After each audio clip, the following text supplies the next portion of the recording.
Hello and welcome to another of the Ask Blue podcasts.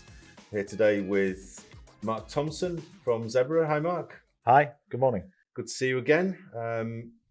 Just for the benefit of people, I know you've done a couple of these podcasts with us before, but just remind us who you are and what your role is at Zebra, because I can call you the guru of retail, which is what I normally call you, at least when I'm being polite, anyway. But Sure. what's your official role? So I'm the EMEA Retail Strategy Director for Zebra. So essentially, it means I look at everything that's happening in the retail world and hospitality world. I try and uncover what's happening in terms of consumer behaviour, as well as keeping in touch with obviously the technology side, and then seeing how those two things should marry together, and then working with our retail and hospitality customers to help build that vision. Right. I mean, I always imagine that you spend a lot of time in shops annoying the staff and the management there about technology, but There's a little bit of that, although I think it probably annoys my wife more, because whenever we are shopping and I'm forever going around these stores looking at the tech that's in the stores and not the products. So obviously, while she's shopping and asking me whether or not she should buy these jeans or these jeans, I'm going, oh, look at that scanner. So yeah, it can be a bit boring. Annoying her and the staff by asking the staff questions about what do you think to the new self-checkout? And how do you do this? And how do you do that? Yeah, exactly. Yeah, I'm pretty much as annoying as that with my wife. I'm sure she would attest to that. Yeah. So there's always loads to talk about when you come on the podcast. And I think we've narrowed it down today. What we'd like to talk about is I found out that Zebra does an annual shopper survey. Tell us a little bit more about that and what it's all about. Sure. So we call it the shopper study. In fact, this one is our 17th. So it's been going a long time, and there's a lot of questions included in it. We have essentially three different audiences. So it's a global study. We look at shoppers themselves. What are they wanting? What's good and bad about the shopping experience that they have? The store staff, so the people serving shoppers in the stores, and then finally retail decision makers. So those people trying to make decisions about the future of formats, about online versus physical balance, etc. So three different audiences, and the nice thing about it being our 17th study and doing this every year and kind of asking the same questions. So it's the same question year in, year out? We have the vast majority are the same questions. There's a few that are tweaked because we do like to obviously pick up on topical issues. So clearly coming out of COVID, we wanted to understand how has that changed shopping behavior at all. But it allows us to see those patterns over 17 years. So we can see whether things are gradually changing, improving, getting worse, etc. Whether or not online is growing in terms of what shoppers want, and where retailers are going over those periods. So do you see a pattern over time? Is there an underlying trend? I mean, 17 years is a pretty long time in retail. You look back over 17 years just purely in terms of technology and how much things have changed from the old PDT 3100s. I'm showing my age there. Tells on devices, and it's I mean the tech itself clearly has changed, but I think from the survey perspective, the biggest thing we see is shopper expectations have changed. Shoppers want a seamless experience. They want to whether they are shopping online or at a physical store. They want to be connected. They want to get the best prices. They want products to be available. They want staff to be available. In fact, they want everything. I mean, we've become, and this is not just a UK thing, this is worldwide. We've become, as shoppers, more demanding, less tolerant. We simply want to get in there. We want to find the products. And if we do want help from staff, we want those answers to be available sharpish. Yeah, I think there's definitely, it would be hard to argue against the fact that there's been a decline in patience in a lot of areas. Yeah. So, and is that one of the key takeaways from the survey this year? Is this decline in? Is it a decline in satisfaction? Is it? There certainly seems to be that. It's an interesting change because over previous years, really since about 2016, 2017. Shopper satisfaction with both the in-store and the online experience was improving. So retailers are starting to do a better job. And for the first time this year, in a long time, both from an online perspective and from an in-store perspective, it seems that shopper satisfaction has gone down. Now, the exact reasons for that are not 100% clear, but it could well be that the expectations have continued to rise. But because the last year or two has been challenging for retailers, both in terms of supply chains, in terms of pricing, because obviously inflation hit costs quite dramatically, so products pricing has gone up. The affordability from a consumer perspective has gone down because we've had the cost of living crisis. So those two things have moved away from each other. So if I go to a store now and I'm seeing prices that I'm not happy with, then obviously my satisfaction level goes down because I'm not getting anything more for that price, and I can't afford it either. Because so that reflects badly on the retailer. Correct, even though it's not really the retailer's fault. Yeah. So it's harder, I think, now for the retailers to keep up with those expectations. Yeah, and there's some particular areas of dissatisfaction that you can narrow this down to. Are there any key takeaways, any key factors that are fueling this? Certainly, it seems to be that convenience is king for shoppers now. So if I am going to the shops, I want to be able to get in and buy the products I want, and then check out without any queues. Because if I can do it online, I want to be able to do it in a physical store as well. So reducing the queues, having a seamless transaction, absolutely key. Being able to see the prices, I guess, is obviously always key, and the products being on shelves. So those are certainly some of those factors are at play. That friction piece, we hear a lot in the retail space about reducing friction. It's a fancy word for simply making the shopping journey more pleasant for a shopper based upon whatever their expectations are. So it may well be that on a Friday night, my expectation is I want it completely friction-free because I need to get in there. I'm on my way home. I need to buy a couple of things and get out. So I probably want a self-service type experience. If I'm shopping over a weekend or a Saturday, Sunday, for example, I might have more time. I might want to do more browsing, but that adds extra pressure because I might also therefore want to talk to a member of staff, get more information. So it's challenging for retailers. They've got to meet both of those expectations. You've got Friday Mark who's in a rush. You've got Sunday Mark who's chilled and relaxed. He wants to take it easy. He wants to have a chat with the staff, and then it's not just Mark. There's also, you might have Friday Mark in the shop, and you've also got Sunday Mike in the shop on the Friday night as well. Who just wants to rush in? Yeah, exactly. Yeah. So the shop, it's not about being able to cater to those people at those times. They've got to be able to more or less cater to all people at all times, all different types of desire for all the different types of experience that people might want. Correct. And that's challenging. It adds complexity, as well as competing not just in that physical space, but also the expectations that are in our minds as shoppers that we have from an online experience. So if you don't have it, if I go to a shop and I'm looking for a certain product and then suddenly I find it's not available, or I look at the price and I think,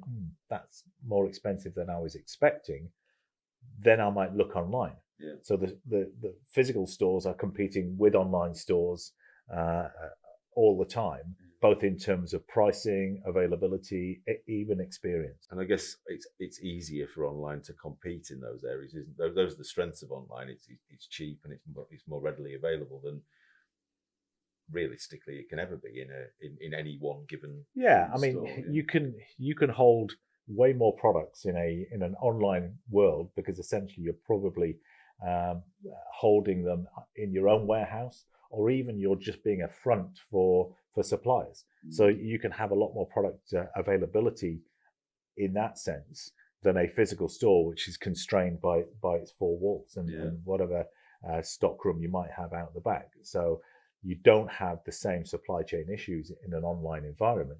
You can still get it wrong. I mean, how many times have we all been on a website, we've seen a product we like, and then we go through all the process and choosing colors, sizes, etc. you get to the final point where you actually want to put it in your basket or pay, and it then says, "Oh, let me know what, inform me when it's back available." Yeah. So suddenly it's not available, Cancelling and yet that it's order there. immediately. Yeah, Yeah, you're going to look somewhere else. Yeah. Yeah, it's that's probably the worst thing that can happen online, and I think as well going into a store and the product that you want not being there is also a challenge. Yeah. So what else are people getting? What else has led to this increased dissatisfaction among shoppers, according to the survey? So, well, I guess let's split it into three different parts, because we ask three different audiences. So from a shopper perspective, we talked about product being available on the shelves. They also want staff available. I mean, that's certainly in the top five, but those staff have to be knowledgeable and have the answers to the questions. Shoppers want an easy experience. They don't want to come into a store. And one thing we certainly saw over the last couple of years is that shrink or theft has increased.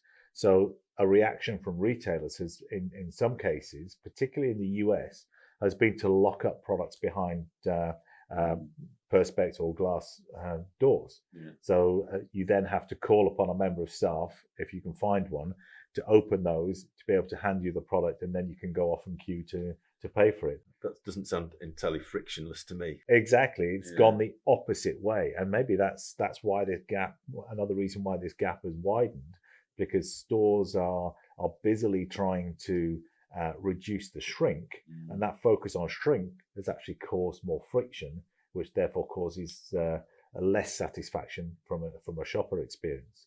So that's the shopper side. I mean, staff feedback, according to the survey, focuses much more on them being given the right tools to do the job.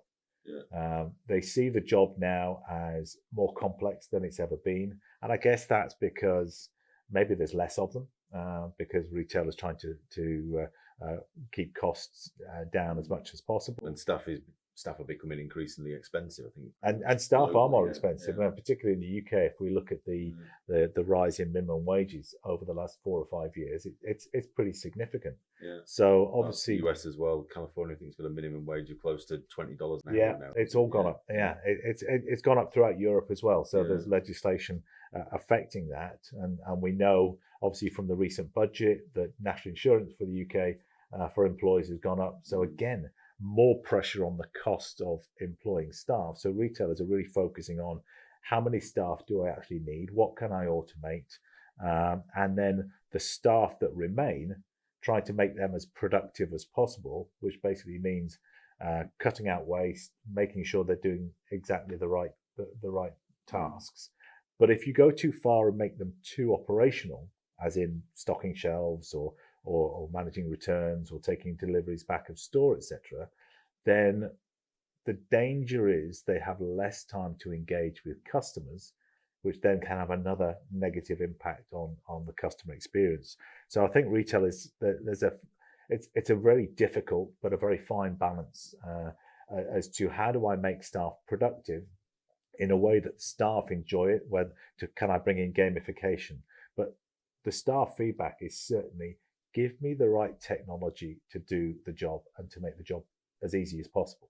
Because if I have to go off searching for a scanner, a mobile device or whatever in order to do a certain task, which I know I've got to do, why can't I just have it all the time? Why can't I communicate with other members of staff? And I guess that device, that technology has got to allow them to do all the different things that's expected of them. They've got to be able to help customers with it. They've got to be able to do the job in terms of basic stuff, the operational things like scanning products and price markdown, that kind of thing. They're not just asking a lot of the staff, but also asking an increasing amount out of the technology as well in stores, right? They are, and this word multitasking the technology seems to come up frequently in conversations. Can technology do that? Because I can't. Well, that's the difficult thing. Yeah. Look, at the end of the day, if we think about the way we use, and I shudder to call it a mobile phone because it's a smart device, really.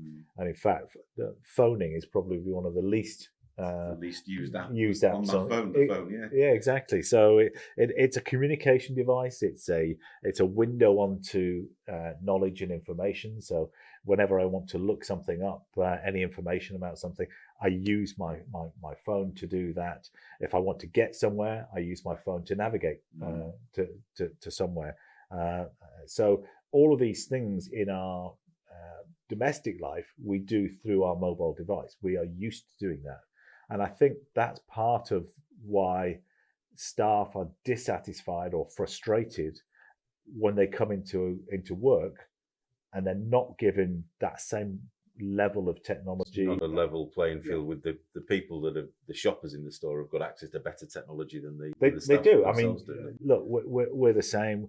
You invest either your own money or your business invests in you to provide you with a mobile phone, £700, £800, £900 mobile device, and yet you go into work and there's less investment in you, even though work should be valued, and there's a lot of tasks that would be made easier if you had the right technology to do it. And I think that's maybe the source of a lot of this frustration. But we are seeing retailers changing there. We are seeing retailers starting to put devices into the hands of more staff, whether that's wearable technology, whether that's tech you might put on your lapel, whether it's a mobile style device that either sits on your belt or you carry around with you. We're seeing that, and it opens up the doors to so many other things. Communications being one thing, both in terms of within the store, but also communications from head office to each member of staff, or simply the ability, if you've come in as a shopper and you seek me out as a member of staff and you have a question as to where can I find it, or do you have a certain product in this size, if I can actually use my mobile device and say, yep, I've got that product, and in fact, I'll take you right to it now. I've got a little map that shows me where it is. Because we don't have the patience to stand there and wait for 30 seconds while they go in the back and check. Well, exactly. We'll wait 3 seconds while they check on a... Why should the member of staff leave the customer as well? Yeah. You don't know how long I'm going to take to find out that answer. I might be going out the back for a smoke. Yeah. So get bored and wander off into a different section. Get distracted. Yeah. Somebody else asks me a question and I do something else. Yeah. And you're standing there and you don't know if the answer's ever coming. Yeah. So you feel like a lemon standing in the store. So far better if I can answer that question right in front of you. It's better for you as a customer. It's also better for me as a member of staff, because I can answer that question. I can see that you're pleased with the response of that question, and I've taken a fraction of the time. Just feel more useful as well. Yeah. Yeah. So it's you feel as though you're doing your job better. Yeah. So those are some of the sort of key takeaways, I guess. Yeah. Okay. Excellent. And we touched on this a little bit, but are there any key differences between satisfaction or declining satisfaction between online and in store? Again, I think it comes down to, so most of the things are the same. Customers want products to be available. They want clear pricing. And when I say products being available, customers would love it if you only show them the products that are available. And some of the filters on some of the websites allow you to do that, although they don't always work as well as they should do. And we've all had that experience of not having a product available and having to wait. But the key difference seems to be, obviously, when you're online, there isn't a member of staff directly to seek out to go and ask. So the staff piece online is more about the right, call it chatbots or avatars, to be able to ask the question and how reactive they are to being able to answer your questions. So how easy is it for me to navigate the site, but also if I do need help, how do I get that help, and can it get me the answers nice and quickly?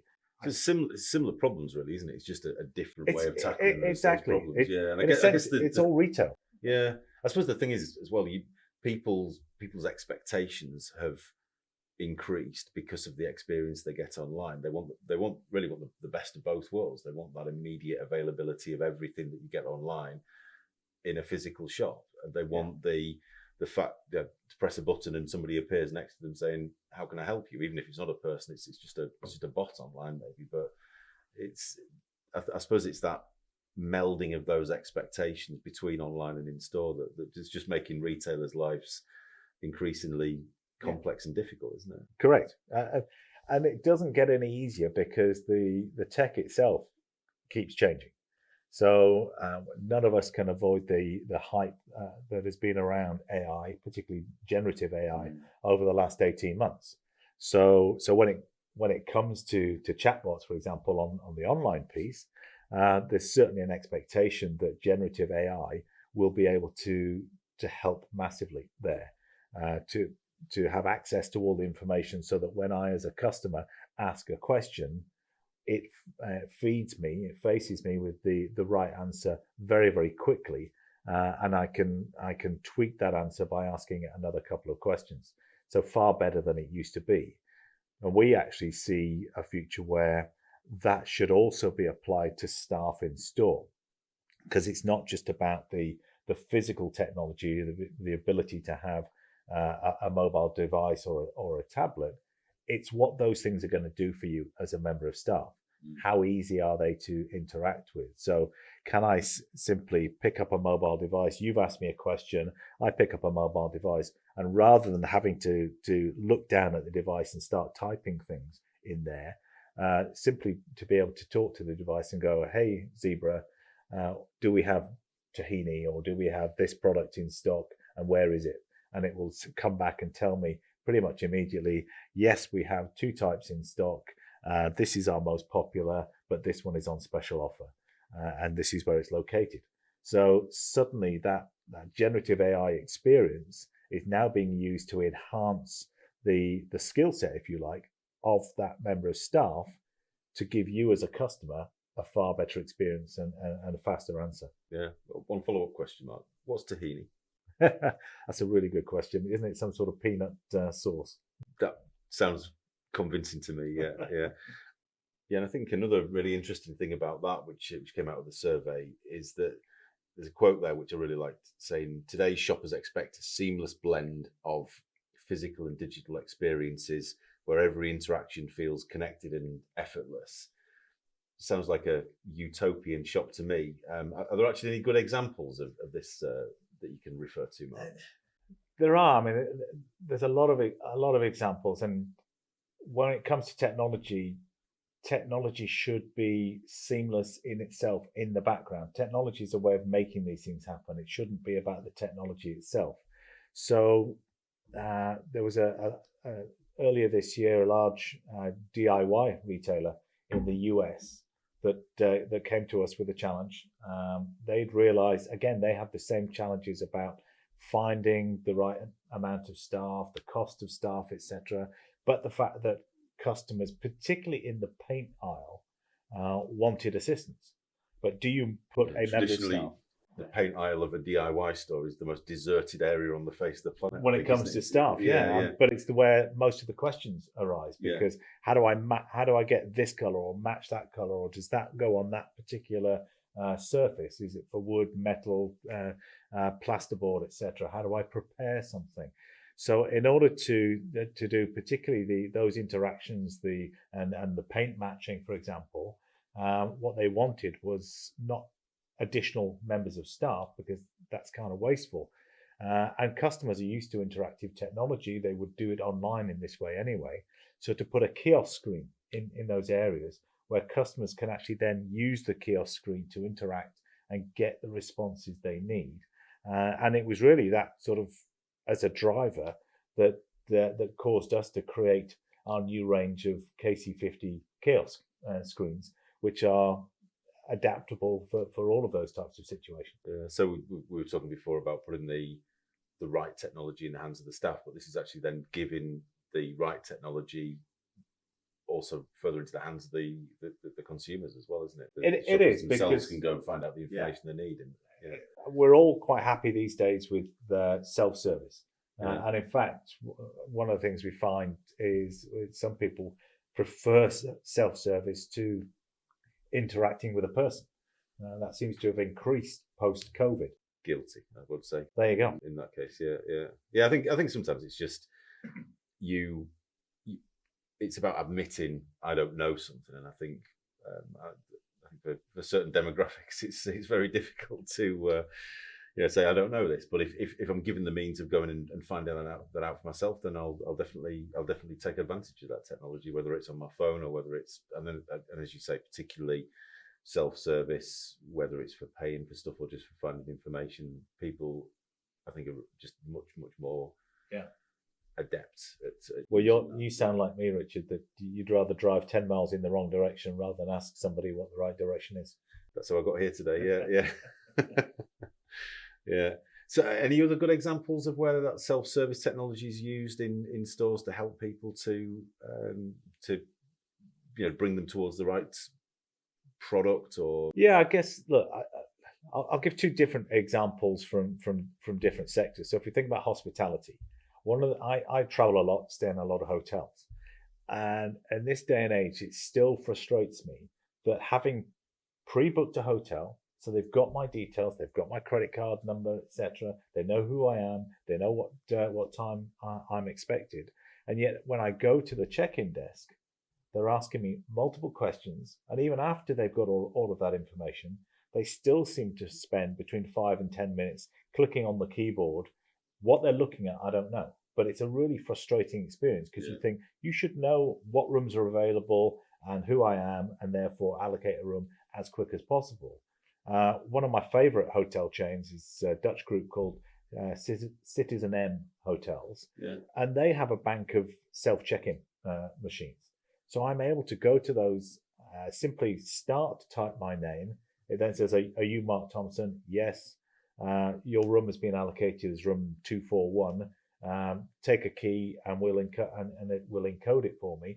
And within a matter of 30 seconds, I'm checked in, I've got my room key, and I can go off to my room without all of this fuss. And that doesn't even seem like too difficult a process. But the thing is, when a hotel does have that process in place, I've stayed in a couple of those myself as well, you're astounded by how seamless it is compared to the 5 or 10 minutes queue in, and then the repetitive process of having to give them. And that goes back to what we said at the beginning about expectations versus reality. So if your expectations are for a higher level of service and you get lower level, you become very dissatisfied. But if you are kind of expecting hotel check-in is not a great experience, and yet you suddenly go somewhere where it's just made simple, even though we know it's fairly simple technology, then suddenly that becomes a wow experience. Much like a Belgian retailer, a grocery retailer, who have taken similar type of technology, so a kiosk screen in the wine aisle. And again, like the DIY retailer we talked about a moment ago, the wine aisle is another area of complexity. A lot of us would like to think we know about wine, but probably don't know as much as we should do. And therefore, there are questions about, I'm going to spend 10, 15 pounds on a bottle of wine. I want to make sure it's a wine that I like and that goes with the food I'm buying. So they've created, again, rather than having a highly paid and trained sommelier standing in the wine aisle, which is unrealistic, they've created an AI-based avatar that I can tell this avatar I'm looking for a red wine to go with the steak that I'm going to have tonight, and it will then tell me what wines are available, what ratings they've got, what goes best with that particular meat. Yeah. So as a customer, you now feel as though you're getting a great experience. You feel comfortable about spending maybe a bit more on the wine than you previously would have. I was going to say it's a great upsell opportunity for the supermarket. You might go in and think, well, I'll buy that wine because it's normally 10 quid, but it's on offer at 8 quid, so I'll buy that. But they're probably able to upsell you from a €10 bottle of wine to a €15 bottle of wine, because they can put in a lot of marketing stuff about it. This is absolutely perfect with steak. Mark, fancy just show the reviews. Yeah. I mean, just show the reviews that say that Vivino has rated this one of the top wines in the UK or whatever, and so suddenly you now feel so comfortable about it, and you can then almost pass that information on to other people you might be having dinner with, so you sound like a wine expert yourself. Yeah, absolutely. Yeah. So 2 or 3 really, really good examples there.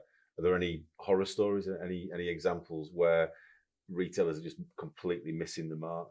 I don't expect you to name names or name and shame anybody, but I don't know if there are disastrous ones. I mean, it's more the fact that you have a number of shopping experiences where technology could be used to make it better, and it simply isn't.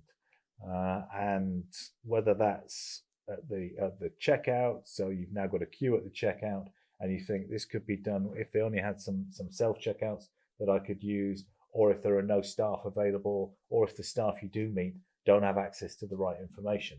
All of those things, that lack of investment in the shopper experience, is what becomes frustrating when you know that tech is available. Yeah, I think that is definitely the frustrating thing. Is like it would be so easy to fix this problem in this shop, but yeah, you're right.